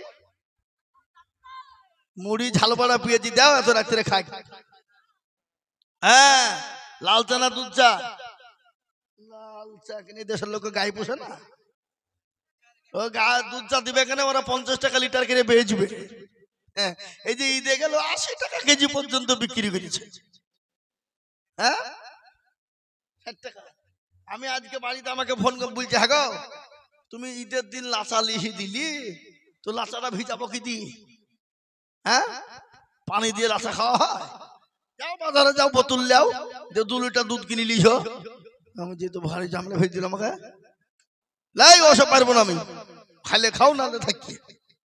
তো দাও তাহলে, তুমি যখন বলছো তখন আমার বিটি বলছে অসব কিছু বুঝিনি, তুমি লোকের বাড়ি যাচ্ছ আর ভালো মন্দ খাচ্ছ, আর আমাদের বলতে পারনি। হ্যাঁ, যাও তাদের নিয়ে যাও। আমাদের যাক, বিটির কথা শুনতে হবে, না হইলে আবার বিপদ। বিটিকে বলে তাহলে মা নিয়ে এসো, বোতলটা দাও। বোতলটা নিয়ে গেলাম, 2 লিটার লিখে দিল। বাবা একবারে আরাম করে বলছে, কেউ বলছে ক্ষীর খাবো, কেউ বলছে পায়েস খাবো, কেউ বলছে চা খাবো। লে ধেনি কোন জ্বালা, আমন যা খাবার খাও, দেখো 2 লিটার দুধ এনে দিয়েছে, যতদিন ইচ্ছে চালাও। কি বুঝলেন? তে বাবজি 50 টাকা রেখে দিলি, 50 টাকা সমিতি থেকে লিখে দিল। কথা আপনাদেরকে কথা 60। এই আপনারা এদিক ওদিক নিয়ে আমার বক্তব্য তখন ভুলে যাবো, কোন দিক দিয়ে কোন দিক চলে যাবো। থাক, তো যাক যেটা বলছিলাম বাবজি, একটু জিকির করেন লা ইলাহা ধরে। আল্লাহ তোমার লীলা খেলা কেউ বোঝে কেউ বুঝে না। আল্লাহ তোমার লীলা খেলা কেউ বোঝে কেউ বুঝে না। কাউকে রাখো গাছ তালাতে, কাউকে রাখো পাঁচতলায়, কাউকে রাখো গাছ তালাতে, কাউকে রাখো বাসতলায়। আল্লাহ তোমার লীলা খেলা কেউ বুঝে কেউ বুঝে না। আল্লাহ তোমার লীলা খেলা কেউ বুঝে কেউ বুঝে না। লা ইলাহা পড়ুন, লা ইলাহা ইল্লাল্লাহ, লা ইলাহা ইল্লাল্লাহ মুহাম্মাদুর রাসূলুল্লাহ। হে মুসলমান দরদি আমার ভাইরা, আল্লাহ ওয়ালা নবীর প্রেমিকেরা, সালমান ফারিস আপনার নবীকে খোঁজার জন্য তিনি বেরোবেন। বাড়িতে গিয়ে বললেন, মা গো ও আমার আব্বা জান, আমি এত ধর্ম পালন করলাম ভালো লাগলো না। আমি এমন একটা ধর্ম পেয়েছি যে ধর্মটা পালন করলে আমি জীবনে শান্তি পাবো, কিন্তু মা ওই ধর্ম পালনের জন্য আমাকে মক্কা মদিনায় যেতে হবে। কোথায়?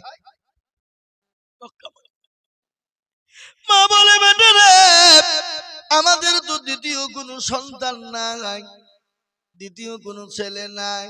ও বেটা আমাদেরকে ছেড়ে তুই মক্কা মদিনায় চলে যাবি, আমরা কি করে থাকবো? আমরা যে তোর জনম দুঃখিনী মা, গর্ভধারিণী মা, আমি যে তোর বাপ, আমাদেরকে ছেড়ে তুই কি করে চলে যাবি? আমি মা হয়ে তোকে ছেড়ে আমি কি করে থাকবো? বলে, মা গো যে নবী আমি পেয়েছি, যে নবীর আবির্ভাব আমি পেয়েছি গো মা, ওই নবীর জন্য তুমি আমার মা কেন? আমি গোটা পৃথিবী পর্যন্ত ছেড়ে দিতে রাজি। হাদিসের মধ্যে এসেছে, লা ইউমিনু আহাদুকুম হাত্তা কুনা হাব্বা ইলাই মিন ওয়ালিদিহি ওয়া ওয়ালাদিহি ওয়ান্নাসি আজমাইন। আমার নবী বলে গেলেন ওই ব্যক্তি সবথেকে ইমানদার, প্রকৃতিক ইমানদার মুমিন হবে কোন ব্যক্তি? যে ব্যক্তি তার নিজের জীবনের থেকে, যে ব্যক্তি তার বিবি বাচ্চা ছেলে মেয়ের থেকে, যে ব্যক্তি সন্তানাদির থেকে আল্লাহ তার রাসূলকে সব থেকে বেশি ভালোবাসবে, ওই ব্যক্তি সব থেকে বড় প্রিয়, সব থেকে বড় নবীর প্রেমিক হযরতে সালমান ফারিসি। এই কথা বলে বেরিয়ে আসবে, সঙ্গে সঙ্গে তাকে অ্যারেস্ট করে ঘরে ভরে দেওয়া হলো, পায়ে জিঞ্জিরি হাতে জিঞ্জিরি বেঁধে দেওয়া হলো, ঘরের ভিতরে দরজা খুলে পরে দেওয়া হলো, বাড়িতে দিতে দেয় না। একদিন যায়, দুদিন যায়, 3 দিন যায়, 4 দিন যায়, 1 সপ্তাহ 1 মাস চলে যায়। সালমান ফারিসি নবী নবী করে পাগল হয়ে গেল। নবীর প্রেমিক কাকে বলে? নবীর প্রেমিক কাকে বলে? কাকে নবীর প্রেমিক কয়? আমরা তো মুসলমান রে মুসলমান। হাওয়ার গাড়ি হাওয়ায় চলে, তেলের গাড়ি তেলে চলে, হাওয়ার গাড়ি হাওয়ায় চলে, তেলের গাড়ি তেলে চলে। আমরা সেই মুসলমান, আমরা সেই মুসলমান। হ্যাঁ মুসলমান। সালমান ফারিসির হাত পায়ে জিঞ্জিরি দিয়ে বেঁধে দিলেন, কিন্তু সালমান ফারিসি 1 মাস হয়ে গেল, কিন্তু দেখবেন ভাই বোনের মধ্যে এত দরদ, এত মিল, এত মহাব্বত, এত ভালোবাসা।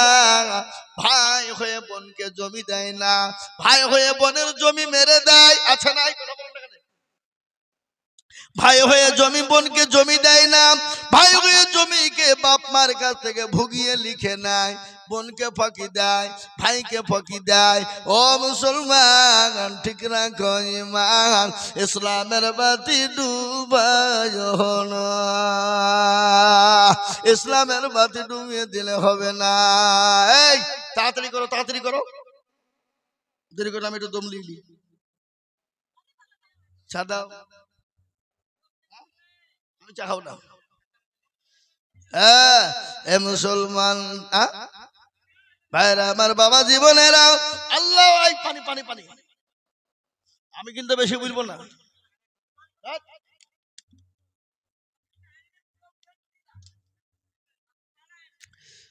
আমার বাবা জীবনেরা, মনে হচ্ছে জানেটাতে তেল ভরলি চলবে। সারা রাত ঘুম নাই, বেলা 11টার সময় এসছি বাড়ি কলকাতা থেকে, তারপরে এখান থেকে বেরিয়ে কাল সকালবেলায় যাবো শিলিগুড়ি। জি মুসলমান দরদি আমার ভাইয়েরা কান করে শুনবেন, ভাইয়ের মধ্যে বোনের কত মিল মহাব্বত, বোনের জন্য ভাইয়ের জান চলে যায়, ভাইয়ের জন্য বোনের জীবন দিয়ে দেয়। এত মহাব্বত, এত ভালোবাসা, বোনকে অনেকেই ফাঁকি দেয়, জমি লিখে দেয় না, জমি দেয় না। কিন্তু ওই বোনের বাড়িতে যদি ভাই যায়, ভাইকে আদর করে যত্ন করে কাছে টেনে নিয়ে ভাই বসে বসে বোনকে খাওয়ায়, খাওয়ায় না? কথা বলে মুসলমান। ভাইয়ের কষ্ট দেখে সালমান ফারিসির কষ্ট দেখে বোন সহ্য করতে পারে না, দরজাখানা খুলে দিল, পায়ের শিকল গালা খুলে দিল, হাতের শিকল খুলে দিল। ভাইকে বললো, ভাই রে তুই কোন এমন নবী পেয়েছিস, কোন নবীর আবির্ভাব হলো, কোন নবীর আসত্য হলি তুই? আজকে মা বাপ ছেড়ে দিয়ে বোনকে ছেড়ে দিয়ে চলে যাবি, কোন নবীকে পেয়েছিস? ও ভাই আমি তোর পায়ে হাতে বান্ধা জিঞ্জিরি শিকলি সহ্য করতে পারি না, আমি তোকে ছেড়ে দিলাম, ভাই তুই চলে যা। বল চলে গেল, ভাই চলে গেল। সালমান ফারিসি কোথায় যাবে, কি করে মদিনায় পৌঁছাবে?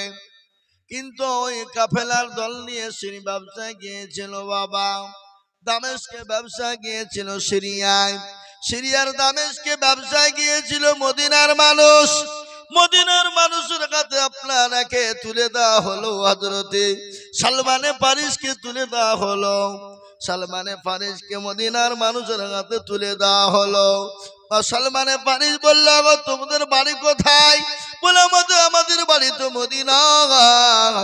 বলে মদিনায় মানে যে দেশে আল্লাহর নবী আছে, যে দেশে নবী মুহাম্মদকে পাওয়া যায়, যে দেশে ভালো মানুষটাকে পাওয়া যায়, যে নবীর দিকে চারার দিকে তাকালে গুনাহ গুনাহ মাফ হয়ে যায়, সেই দেশে নাকি তোমাদের বাড়ি। বলে হ্যাঁ, আমাকে তোমরা নবীর কাছে পৌঁছে দাও, তার বিনিময়ে তোমরা যা কিছু নিবে তোমাদেরকে দেব।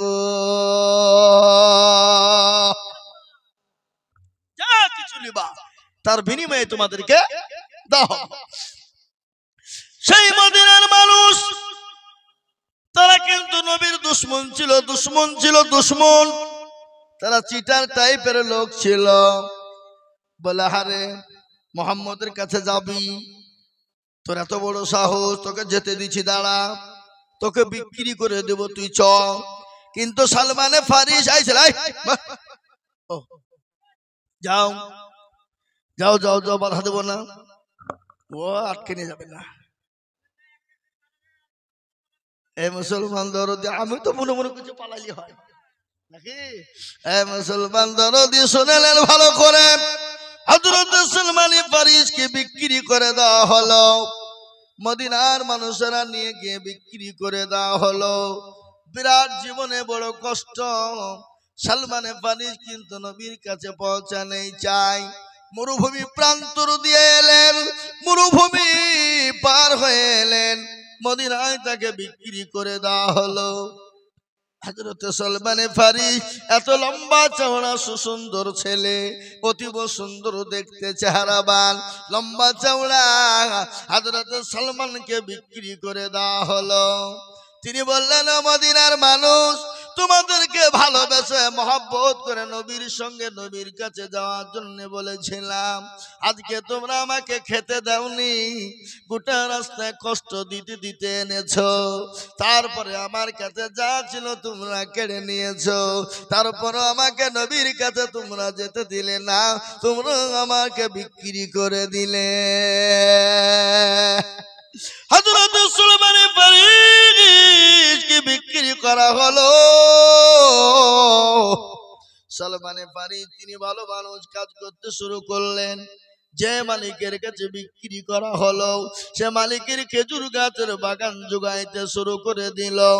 কিছুদিন যায়, ওই মালিকের ছেলে এসে বলে, আব্বাজান, বলে কি হলো? বলে আমরা শুনলাম মদিনার বুকে একজন নতুন মানুষের আবির্ভাব হয়েছে, তার বাপের নাম নাকি আব্দুল্লাহ, মায়ের নাম নাকি আমিনা, তার নাম নাকি মোহাম্মদ, সে নাকি নবী, সে নাকি নবী, সে নাকি নবী, সে নাকি নবী। তার কাছে মানুষ এসেছে, দলে দলে কলমা পড়ে মুসলমান হচ্ছে। আব্বাজান, আমাদের ধর্মকে নষ্ট করে দিবে। হযরত সালমান ফারিস তিনি ওই মালিকের কাজ করছিলেন, খেজুর গাছের উপর তিনি উঠে গেলেন, খেজুর গাছের উপর তিনি উঠেছিলেন। নবীর কথা শোনার সঙ্গে সঙ্গে তিনি বলছেন, আমি লাফ মারবো না, আমি কিভাবে নবীর কথা শুনে নামবো বুঝতে পারলাম না, আমি খেজুর গাছ থেকে কিভাবে নেমে গেলাম। আমি মালিকের ছেলেকে গিয়ে বললাম, ভাই, তুমি যে মানুষটির নাম করলে তাকে তুমি চিনো? বলে আমি চিনি না, কিন্তু মদিনায় শুনলাম তিনি নাকি মদিনা জমিনে এসেছেন, নতুন আবির্ভাব হয়েছে, তার ধর্ম নাকি ইসলাম, সে কলমা পড়ে মুসলমান বানিয়ে দিচ্ছে, সে নাকি নবী। বলে আমাকে একবার তোমরা আমাকে নিয়ে যাও। বলে তুই কি করবি যে? বলে আমি ওই নবীর চেহারা কেন একবার দেখতে চাই। জোরে বলুন সুবহানাল্লাহ। হযরত সালমানে ফারিসকে নবীর দরবারে নিয়ে যাওয়া হলো। আল্লাহর নবী সাহাবাদেরকে কলমা কোরআন শিক্ষা দিচ্ছিলেন, কোরআনের তেলাওয়াত করাচ্ছিলেন। এত সুন্দর চেহারা, এত সুন্দর চেহারা, এত সুন্দর দেখতে আমার নবী, এত সুন্দর দেখতে আমার নবী। মাছ দিয়ে সিটি পাড়তেন, চুলগালা লম্বা হতো, মাছ দিয়ে আপনার সিটি পাড়তেন। এখন তোয়ালা গায়ে, গামছা গায়ে দিয়ে সুন্দর করে সাদা থান পরে বসতেন, এত সুন্দর লাগতো। রাজা তার বাদশাহ, রাজা তার সিংহাসনে যত না বসলে ভালো লাগে, আমার নবীকে তার থেকে বেশি ভালো লাগতো। এটা সুবহানাল্লাহ। মুসলমান, বিশ্ব নবী চেহারা আল্লাহ এত সুন্দর করেছিলেন। হযরত ইউসুফ আলাইহিস সালামের ঘটনা আপনারা সকলেই জানেন। ইউসুফ নবীর চেহারা দেখে জুলাইখা পাগল হয়েছিল কিনা জোরে বলুন। মিসর আজিজের বিবি, বাদশার বিবি জুলাইখা পাগল হয়ে গেল, পাগল হয়ে গেল। হযরত ইউসুফকে বারংবার খামচাতে যায়, বারংবার ধরতে যায়, তিনি ধরে ফেললেন। তার জন্য ইউসুফ নবীকে জেল পর্যন্ত খাটতে হয়েছে কিনা জোরে বলুন। মুসলমান, বড় কাহিনী। হযরত ইউসুফ নবী আলাইহিস সালামের প্রেমে পাগল হয়ে যায়। বাবা, প্রেমে মজিলে মন কিবা হারি কিবা ঢোম, ঠিক না জোরে বলুন। ফিরিতে মজিলে মন এমনি লয়।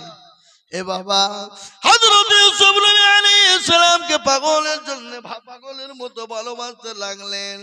মিশরের মেয়েরা বলল, জুলাইখা তোর মতো বেহায়া লীলজ্জ নারী মিশরের জমিনে নয়।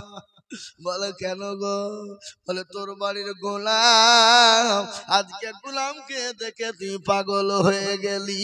তুই যে বাদশার বিবি, আর তোর বাড়ির গোলামকে দেখে তুই পাগল হয়ে গেলি। ও জুলাইখা, তোর মতো বেগাই কেউ নাই। কিন্তু জুলাইখা সমস্ত মিশরের নারীদেরকে হুকুম দিলেন, দাওয়াত দিলেন। দাওয়াত বুঝেন না? আজকে যেমন আপনারা আমাকে দাওয়াত দিয়েছেন না, দেননি? যদি আপনারা দাওয়াত না দিতেন আসতাম না। কিন্তু আল্লাহ কার কথায় রুজে রাখে। আমার আজকের জালসা হলো বেলডাঙ্গায়, কাটাগাছিতে। আমি ইচ্ছে করে ওখানে যাইনি, ওরা আমাকে লাস্টে দিবে তার লাগে। এইখানে এসে দেখছি লাস্টে। কি ভুল করলো বলো? ওখানে বলছে হুজুর আপনাকে লাস্ট, একটার পর। তা আমি বললাম যে তাহলে ইয়াদের দায় করি, আর সকালও দিবে। আমাকে লিসে বসিয়ে দিয়ে বলছে হুজুর আপনাকে শেষ বেলাতে দিব। বাবা, মুসলমান দরদি আল্লাহওয়ালা, জুলাইখার জন্য সমস্ত মহিলাদেরকে যে আপদ দিলেন, আমন্ত্রণ করলেন, নিমন্ত্রণ দিলেন, দাওয়াত দিলেন, ইনভাইট করলেন। কতগুলা কথা গো? একটা কথায় কতগুলা কথা হয়? হয় না? কথা বলেন। সমস্ত মিশরের নারীরা এলেন, আসার পরে জুলাইখা হল ঘরের মধ্যে ভরে দিলেন। আর প্রত্যেকটা নারীর হাতে একটা করে আপেল। আপেল বোঝেন না আপনারা? হ্যাঁ, আপেল চিনেন আপনারা? বেচেন, তাহলে খান না। আল্লাহু আকবার। আমার বাড়িতে যাইয়েন, খাওয়াবো। মুসলমান দরদি, একটা করে আপেল দেওয়া হলো মেয়েদের হাতে, দেওয়া হলো মেয়েদের হাতে। একটা করে ছুরি দেওয়া হলো, চাকু। বলে আমরা ইউসুফ নবীকে তোমাদের সামনে দেখাবো। এক ঝলক দেখাবো, 1 সেকেন্ড থেকে 2 সেকেন্ড। মিশরের নারীদের সামনে ইউসুফ নবীকে আনা হলো। 1 থেকে 2 সেকেন্ড দেখানো হলো।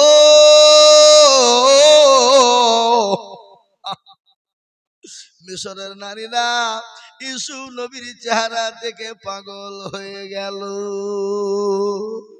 খালি পাগলি না, হাতের আপেল কাটতে কাটতে মুসাল্লি বলেছেন কেউ আঙ্গুল কেটে ফেলেছিল, কেউ আপনার কবজা পর্যন্ত কেটেছিল।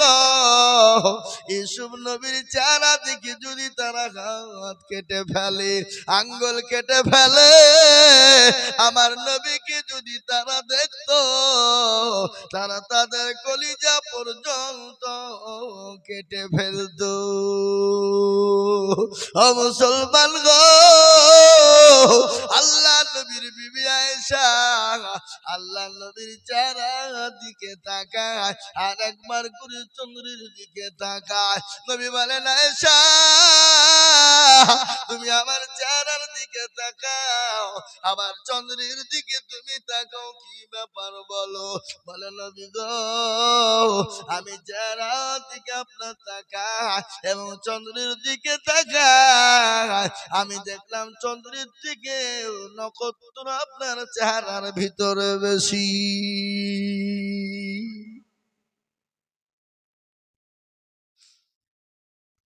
সবাই লিখেছে। আপনারা এমন এই চা খাওয়াইনি তো ভুল হইল?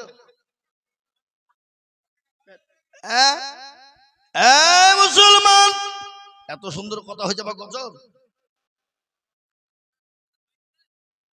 আমার ভাইয়েরা, আল্লাহওয়ালা দিনওয়ালা, ভালো করে শুনবেন কথাগুলা। আমি আপনাদের একটা গল্প বলিনি। বিশ্ব নবীর চেহারা, বিশ্ব নবীর আখলাক, বিশ্ব নবীর চরিত্র, বিশ্ব নবীর ব্যবহার, বিশ্ব নবীর কালচার কি ছিল আমি আপনাদেরকে শোনাই। আল্লাহর কোরআন বললেন, লাকাদ কানা লাকুম ফি রাসূলিল্লাহি উসওয়াতুন হাসানা। হাসানা মানে ভালো, হাসানা মানে ভালো। আমার নবীর চরিত্র আখলাক এত ভালো, এত সুন্দর, পৃথিবীর জমিনে এরকম আর হয়নি এবং কিয়ামত পর্যন্ত হবে না। আমেরিকার একজন লেখক, খ্রিস্টানদের ঘরের ছেলে, যার নাম হলো উইলিয়াম হার্ট। উইলিয়াম হার্ট তিনি একটা কিতাব লিখলেন, বই লিখলেন, যে বইটার নাম হলো দ্য 100 মনীষীর জীবনী তিনি লিখলেন। 100 মনীষীর জীবনী তিনি লিখতে গিয়ে দেখলেন প্রতিটি মনীষীর জীবনে কলঙ্কের দাগ আছে, কিন্তু একজনের কলঙ্কের দাগ নাই। তিনি হলেন জনাবে মুহাম্মদুর রাসূলুল্লাহ সাল্লাল্লাহু আলাইহি ওয়াসাল্লাম। জোরে বলুন সুবহানাল্লাহ। আমার নবীর ব্যাপারে কোনো দাগ আছে নাকি? নবীর চরিত্র কোনো দাগ আছে? নবী তো 63 বছরের দুনিয়ার জিন্দেগি বেঁচেছিলেন। নবী তো কোনোদিন কাউকে গালি দেয়নি, নবী তো কোনোদিন কাউকে চড় মারেনি, নবী কোনোদিন কাউরের সামনে মিথ্যা বলেনি, নবী কোনোদিন কাউরের সামনে বাটপানি চিটারি করেনি। আমরা তো সেই মুসলমান, আমরা তো সেই নবীর উম্মত। আজকে নামাজ পড়ি না, কোরআন পড়ি না, আপনার আমার চরিত্র ফুলের মতন পবিত্র, নামাজ পড়ে না এক ওয়াক্ত। কি ঠিক না বেরিয়ে যখন নামাজ পড়ে না এক ওয়াক্ত। হে মুসলমান দরদি আমার ভাই, এই তো আমাদের নবীর উম্মত। আমরা নবী নবী নবী নবী নবী নবী পাগল, কিন্তু নামাজের বেলাতে একজনও নাই। ফজরের নামাজ, আচ্ছা বলেন ঈদের নামাজ, ঈদের দিন ফজরের নামাজ কে কে পড়েছেন দেখি হাত তোলেন। মিছে করে হাত তুলবেন না কিন্তু। এই তো 4 নামে গেল দেখছো, তার মানে নামাজ পড়েনি। 2 3 4 5 6 দেখেন 6 7 জন চালা পাননি। আল্লাহ শুনবে, হুড়কি মেরে মাঞ্জা ভাঙিয়ে দিবে। চালা আল্লাহ ফেরেশতা শুনবে। তাই ভোটের সময়তে নেতার জন্য সারা রাত জেগে জেগে তুমি লাঠি নিয়ে পাতে পাহারা দিতে পেরেছ? কাকে ফাঁকি দিচ্ছে? কেমন করে ঘুমা তুমি ফজর করে কাজা, এমন হতে পারে জোহরে জানাজা, হতে পারে না? কেমন করে ঘুমাও তুমি ফজর করে কাজা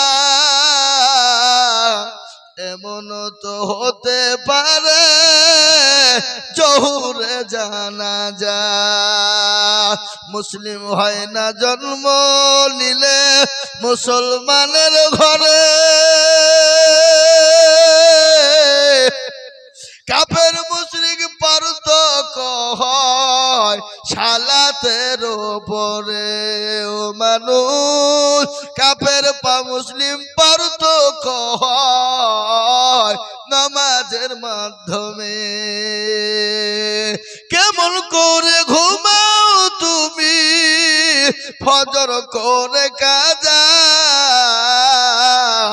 এমন তো হতে পারে জোহরে জানাজা মানুষ জোহরে জানাজা পারে না এই কথা বলেন না কেন জোহরে জানাজা হতে পারে বাবা জীবনের কোনো মূল্য নেই জীবনের কোনো দাম না আল্লাহর কোরআন বললেন নিজে জানোহা ও বান্দা তোমার যখন নির্ধারিত টাইম হবে নির্ধারিত টাইম অনুসারে তোমাকে দুনিয়া থেকে চলে যেতে হবে তোমার জন্য 1 মিনিট এদিকেও হবে না 1 মিনিট ওদিকেও হবে না এই যে ঈদের দিন কত যুবক দুনিয়া থেকে চলে গেল কত ছেলে আপনার চলে গেল কত তরুণ চলে গেল গতকালকের একটা ঘটনা আমি কলকাতায় ছিলাম একজন সুন্দর চারাবান ছেলে আমাকে দেখালো ছবি বলে হুজুর গো বাপের একটা কলিজার সন্তান আল্লাহ এত সুন্দর চেহারা দিয়েছিল এই ছেলেটা ঈদের দিন এমন ভাবে অ্যাক্সিডেন্ট করে মারা গেল ও হুজুর একটু দোয়া করবেন আর একটা মর্মান্তিক ঘটনা হয়ে গেল বাবা একজনের 4টে ছেলে ছিল গত রমজানে পানিতে ডুবে মারা গেছে একজন আর এই রমজানের শনিবারের দিন 3 বেটা ঢাকাতে থাকে কাজে কর্মে ব্যস্ত পড়াশোনা কেউ করে কেউ চাকরি করে বাপের বাড়িতে ঈদ করবে বলে বাড়ি এসেছে বাড়ি যাওয়ার জন্য বাজার করে নিয়ে মামা নানার বাড়িতে দিতে যাবে গাড়ির সঙ্গে এমন ভাবে অ্যাক্সিডেন্ট হয়ে গেল 3 ছেলে একবারে রাস্তার উপর ডেড হয়ে যায় মুসলমান আমি আপনাদেরকে শোনাই ছেলেরা বোম্বে দিল্লি গুজরাট কেরালায় থাকে না থাকে বাড়ি চলে আসলো ডমকুল বাজারে নেমে গেল মা আমি তোমাদের সঙ্গে রাত্রিতে সেহরি খাবো একসঙ্গে মা ঘুমায় না বাপ ঘুমায় না সন্তানের দিকে লক্ষ্য করে বসা আছে ছেলে আসবে সেহরি খাবো বলে কিন্তু ছেলে আপনার সেহরির টাইম পার হয়ে যায় মা বলে স্বামী গো আমার কলেজার সন্তান এখনো পর্যন্ত এলো না একটু খবরটা নিন কি ব্যাপার স্বামী বলে বিবি রে এখন তো পূর্বের টাইম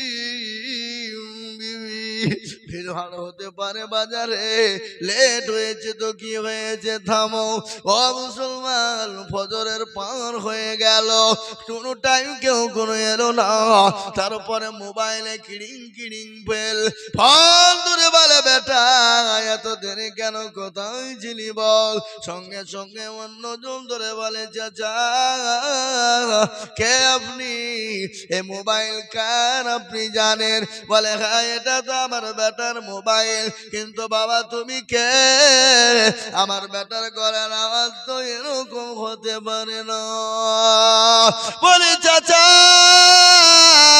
ডমকুল থেকে বাড়ি ফেরার পথে ওই গাড়ির ভিতরে অনেক মানুষ ছিল এমন একটা অ্যাক্সিডেন্ট হয়ে গেছে সমস্ত লাশ সারি দেওয়া আছে কাপড় দিয়ে ঢাকা জানি না এই মালা মোবাইলটা ওই লাশের পাজরে পড়েছিল আমি তুলে আপনাকে ফোনটা দিয়েছি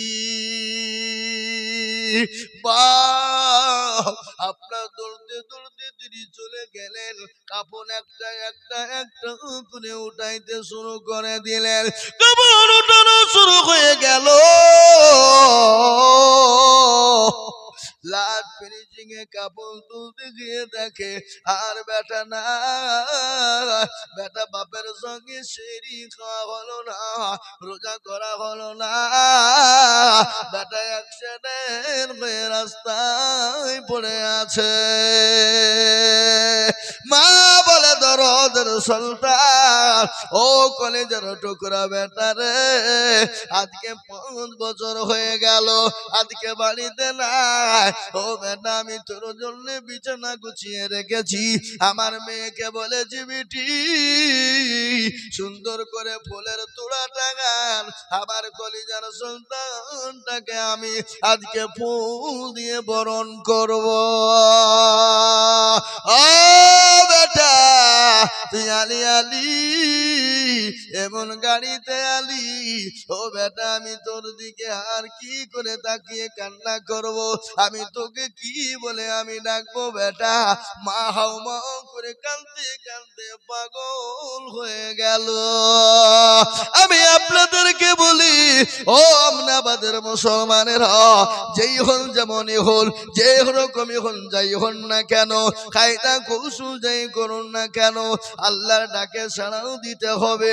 আজ আমার আমার বাড়ি আমার গাড়ি আমার বিবি আমার বাচ্চা আমার ছেলে আমার মেয়ে আমার সব আমার, কিন্তু এক্ষুনি চোখ দুটো যদি বন্ধ হয়ে যায়, আপনার নিঃশ্বাসের বিশ্বাস না, আপনাকে ছেড়ে দিয়ে দুনিয়া থেকে চলে যেতে হবে। মুসলমান ঠিক রাখো ঈমান, ইসলামের বাতি ডুবায় না,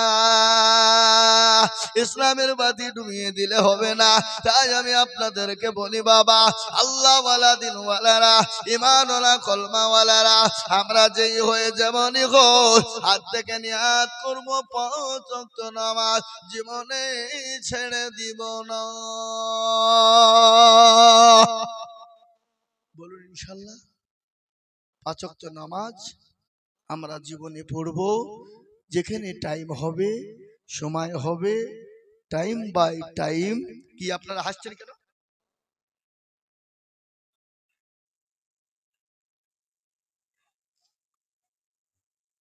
তাহলে আপনাদেরকে নামাজ পড়তে গেলে হাসতে হবে? নামাজ পড়তে বললে সেদিনকে নামাজ পড়ছে, তারাবি চলছে, 1 রাকাত হয়েছে, আর নামাজের মধ্যে কারেন্ট চলে গেছে, যা যা শালা কারেন্টটা চলে গেল রে নামাজের ভিতরে। নামাজ হবে হবে নামাজ পড়ে, ইমাম সাহেব নামাজ পড়ে আলহামদুলিল্লাহি রাব্বিল আলামিন রহমানির রহিম মালিক ইয়াউমিদ্দিন ইয়াকা না'বুদু ওয়া ইয়াকা নাস্তাঈন ইহদিনাস সিরাতাল মুস্তাকিম সিরাতাল লাযীনা আন'আমতা আলাইহিম গায়রিল মাগদুবি আলাইহিম ওয়ালাদ-দাল্লিন।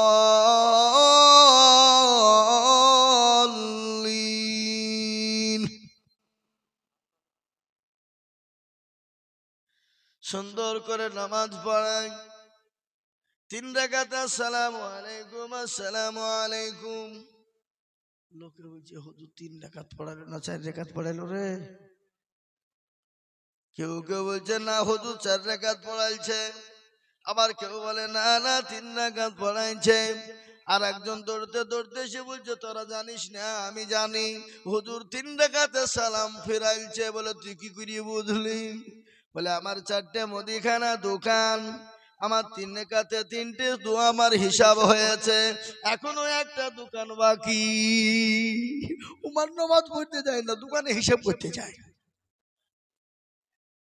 বুঝতে পারলেন না আমার কথা? না এ বাবা,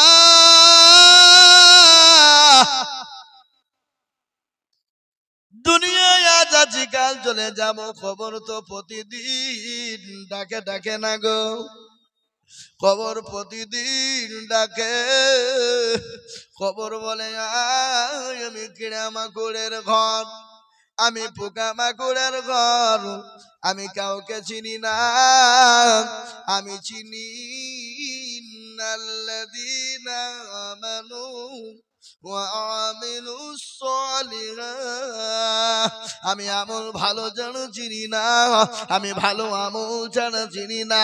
আমল যদি ভালো হয় আমি কবর তার সঙ্গে সুন্দর ব্যবহার করব, আর আমল যদি খারাপ হয়ে যায় আমি কবর তার সঙ্গে খারাপ ব্যবহার করব। মুসলমান গো, খবর বড় কঠিন। মানুষ যখন মারা যায়, মানুষ 5 দিন পরে আপনার হাতের কুনিগুলা আঙ্গুল গলা খুলে যাবে, 10 দিনের পরে আপনার মাথার চুল গলা খুলে যাবে, 15 দিন পরে পেটটা ফেটে যাবে, 15 দিন পরে পেটটা ফুলে যাবে, 20 দিনের পরে পেটটা ফেটে যাবে, 25 দিনের পরে আপনার আমার শরীরের মাংস গোলা একটাও থাকবে না, সব পোকাতে খেয়ে নিবে, হাড় গোলা একদিকে হয়ে যাবে। কিন্তু ওই প্রতিদিনের মাথায় খবর নিয়ে দেখো, কবরের বাস কিন্তু এখনো পর্যন্ত জীবিত আছে, এখনো পর্যন্ত কবরের পাশ তাজা। কিন্তু তোমার আমার এত শরীর, এ শরীরের এক টুকরাও মাংস তুমি পাবা না। তাই তো কবর প্রতিদিন ডাকে, কারো ভরসায় আছো রে মন, কিসের এত মায়া, এত সাদর বাড়ি তোমার ভেঙে যাবে বাসা।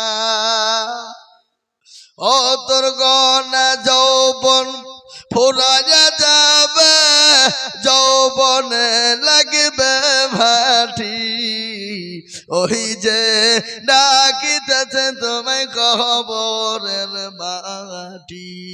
সন্ধ্যার আগে যেদিন ডুবিবে বেলা,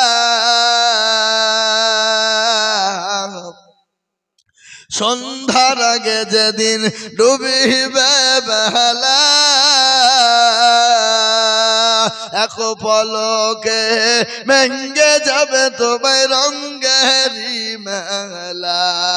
কারে তুমি ধমক দিবা, কার মাথায় ভাঙবা লাঠি, ওই যে ডাকিতেছে তোমায় কবরের মাটি।